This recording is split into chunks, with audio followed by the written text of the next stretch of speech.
Da ni wedi bod yn darllen Lleu am mis Hydref yn amrywiol i gynnwys. Da ni wedi dechrau efo llyfrgellydd newydd am hyn y groes, a mae'n braf gweld y llyfrgell yn llwyddo.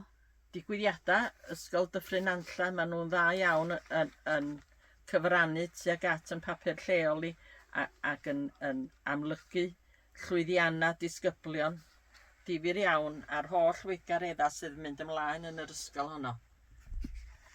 Dyna ni wedyn, di bod ar daith mynydd Cilgwyn ac yn gweld gweithgareddau'r orsaf.